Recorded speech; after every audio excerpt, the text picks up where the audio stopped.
Welcome to another edition of How to Fix It Yourself with Dave and Dave.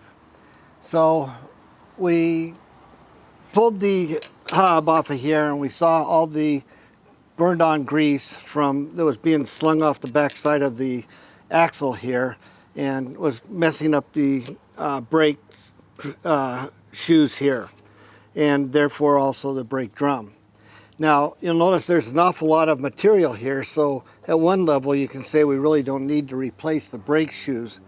We just need to make sure that we've got everything cleaned off real well. My experience has been that once you get grease burned into these shoe pads, you've pretty well lost all grip and braking capability off of those. So it's the right thing to do to go ahead and do a complete brake job now that we've got the axle fixed. So we did have to send it in. The axle on the Pathfinders is a fairly complex system. It takes a lot of parts and shims, and so it was a good idea to take it in and have it done professionally by a shop. We happened to find a shop that's what they specialize in, is doing differentials, axles, transfer cases, and things like that. So now that we've got it all back, we're going to go ahead and do the brake job. Now, a lot of cars no longer use drum brakes, and so you may not be familiar with drum brakes. So let me kind of give you just a quick little tour of a drum brake. This is the piston that expands when you press on the brake. The hydraulic fluid comes in here, pushes out on these two, which expand the brake, and that's how the brake works. The springs are to pull the brake shoes back in so that you're not dragging all the time when you're after you let off the brake. The little springs here just are holding the brake shoes on. There's not a whole lot holding them on. That's pretty well it. There's a spring down here at the bottom that holds the bottom side together and pulls that together. Now it's not complicated, but it's not real obvious to a number of people what is going on here. And we'll get into this as we go on. But what this is the automatic adjust that they put on shoe brakes so that they will, as the pads wear down, they will automatically adjust out a little bit at a time so that you're always close to being able to be next to the braking surface on the inside of the hub. And so what that does is make it so when you push on the brakes, you're not having to do a lot of travel to get these to engage. And it's a little bit tricky to make sure that you get that spacing just right. So what they have here is this is an automatic adjust. So you've got a little knurled nut here that has some steps in it, and you have this bar right down here. And so what happens is every time you back up and you put on the brakes, it twists the brakes in this way, and that pushes this bar up, and it pushes this ratchet piece one notch at a time. And if there isn't enough room for it to turn, then it just stays where it's at. Once they wear down a little bit, then it will turn a little bit more. And so this is what is known as the automatic adjust. So really old cars don't have that, and you'd have to manually get in through the backside and readjust this manually, but now they do it this way when you do have shoe brakes. So one of these springs, this one here, just holds the top part of the shoes together and puts the tension there. This one is the one that does the return and holds the tension on the adjust bar here, so it'll turn this nut. So one of the things you need to do is you can just start ripping it all apart because it really doesn't matter. But at one point you need to go ahead and turn this back in so that you don't have this space in here. And then it'll take a few backups to get it to go ahead and adjust and get the brakes so they're feeling just exactly right. Now I don't see any leakage around the pistons here, so we're not going to rebuild the pistons. And rarely does that need to actually be done, but they do have kits that you can go in and put in new seals in the pistons here. So that's pretty well it. So what we're going to do is we're going to go ahead and remove the springs up here, take these attachment clips off, and then that'll just, everything will fall apart. Then we'll take and turn this adjustment back all the way in. So one thing that we might have to do, or that I always do, but I usually do it after I get the new pads all in, is you might have to just take and get a little bit of muscle, which not with your thumbs, you're gonna have to use your whole palm, and push in and push the pistons back together again. Now that will push brake fluid all the way back through the brake line into the engine compartment.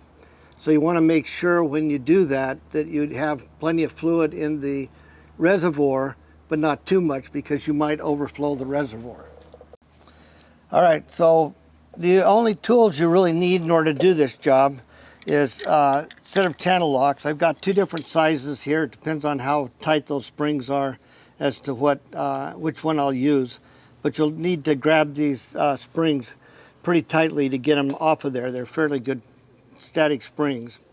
I do know people who will pop these guys loose here and just fold the whole thing out and just let the springs go. I tend to try and take the springs off myself. Then the only other tool you'll need, and you don't absolutely have to have it, but it works real well, is this tool here, which fits on top of there and helps you take these springs off. And so, come on.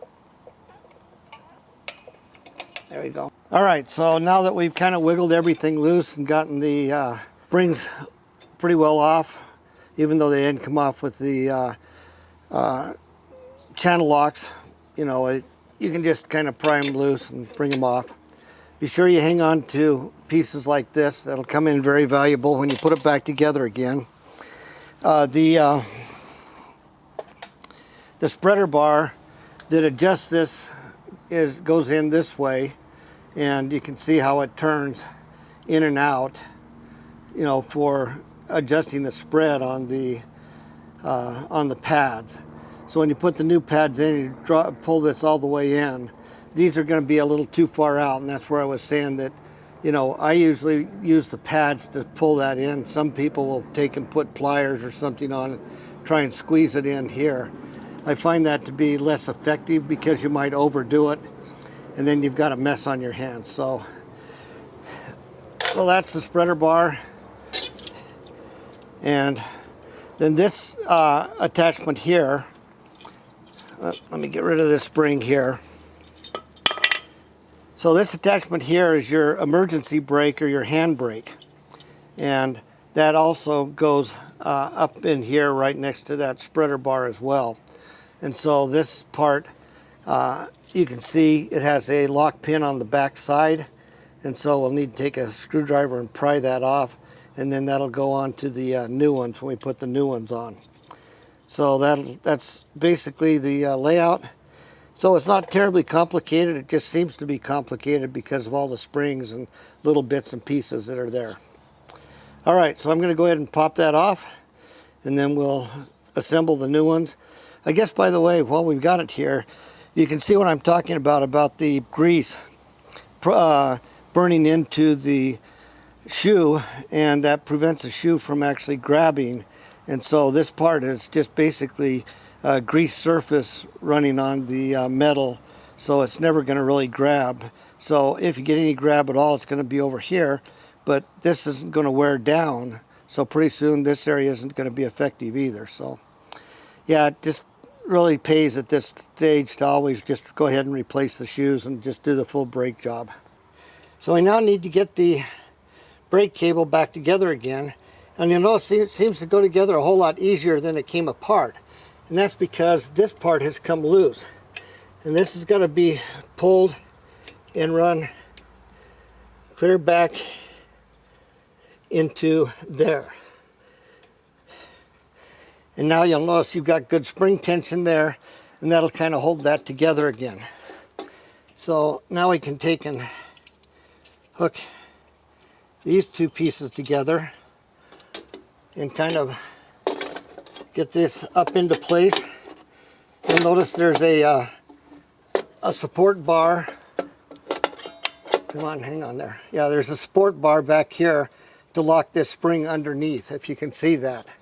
All right, now that we've gotten the basic assembly together, in order to finish putting it together, different people will do different strategies. Sometimes they'll take and wrap a band around these to hold them all together. You don't need to do that. If you just kind of gently pull things together, you can make it work without doing that, but it's up to you. Sometimes just putting a band around here to kind of pull everything together makes things a little easier. The next thing we're going to do is put in our spreader bar that adjusts the brake. So it has a gear wheel here that will automatically adjust every time you back up to keep the tension close to the brake drum. Now you don't need to do this. There's plenty of tension in there as it is, but sometimes it's not bad to put just a drop of high temperature silicone grease or maybe some transmission grease on here. It just makes it roll just a little bit easier. Now you'll notice that there's some white stuff on this particular one. The reason for that is a year ago in the winter time, so it was a year and a half ago, we were up in Utah, and that's what salt does off the roads. And so a lot of this white stuff that you see here, and you can see the stuff here and there, that's, you know, from salt. And so it'll eventually eat through things. But at this point, there's not enough on here to worry about. So we've got this so it'll spin nice. And if you really want to be diligent, you can screw this out and put a little on the threads. But again, like I say, there's so much tension on the braking system that you don't need to do that. But I'll just do it anyway, just to show you how it can be done, just to make things slide and work just a little tiny bit easier. Of course, on disc brakes, you use a lot of grease in certain spots to keep the vibration and the down so that it doesn't squeal as much. Now you'll notice that you have on this, it goes in this way. So on this particular part, you've got two slots. So the big slot goes back here, and it attaches the adjustment arm for the emergency brake and the pad. This one is for the adjuster arm here. So all you need to do is just go ahead and slide that in place. Make sure you get the adjuster. Let me get my arm out of the way. So you make sure you get your adjuster arm into that slot there, and then you can go ahead and work on getting this in place. I've gone ahead and let the pads kind of push out a little bit, but there you can see how that goes together. So the only thing we have left to do is to put the two springs in. So this spring here holds the shoes together, and they go into a divot there, and it goes in this direction. So you have the small spring there to the back and the large spring there to the front. They pretty tough springs, so it can take a little effort to get them put in place. I don't know that there's a good way, excuse me. I don't know that there's a good way or a bad way to get these in. Sometimes you just have to horse them, you know, just act like you're tougher than the spring to get it done.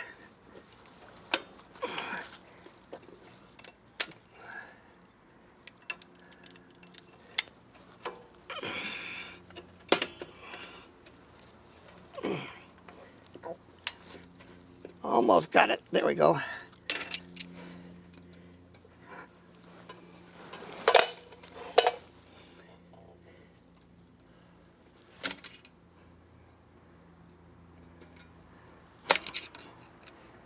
Oh, come on, get on there. There it goes. All right. So now you'll notice that the shoes have been brought together. They're seated in the cylinder, and so they're all set up there. You've got your brake adjust here that's in the proper slot. So we've got the one last brake to put in. Now on the one side, this isn't a hook. This just goes in and catches on the right up there. There's another little hole up there, and then you're going to go back and hit this slot back here in the back.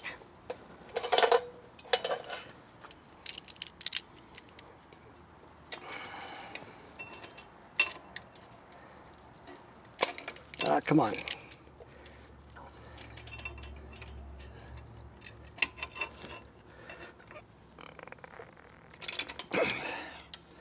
All right, so there's the finished brake job. Make sure that you don't have any grease or anything on the pads. And now I'll just put the drum on and we'll be done with this side. All right, so they coat these things with a real light lubricant, and I don't know for sure what they use, but it's probably something that would burn off, but we don't want to take that chance. So we're going to go ahead and use brake parts cleaner, get a little bit on the, and you don't have to worry about the outside or anything, just the inside. Get kind of that on there and just kind of polish it up. Make sure we get it nice and clean. When you do these hubs, they can be machined a couple of times if you have problems and you get the pad worn into it. On most of them, you'll have a tolerance out here on there that tells you how much you can machine off and still have this be good. So that's something to just be aware of. If you go into a shop to buy one, take your old one and they'll measure it, and if it's good enough, they may just machine it, which will save you a lot of headache. All right, let's see. Oh, one other thing. If we do need to go in and adjust this here, this is what's called a brake spoon. You don't need to use it. You can use a screwdriver, but this is what it's made for. Is for going in and making those adjustments there. There it goes. All right, and there your brake job is complete. So you'll put your tire on and go ahead and play with it. Back up a few times to get things to adjust in, and you should be good to go.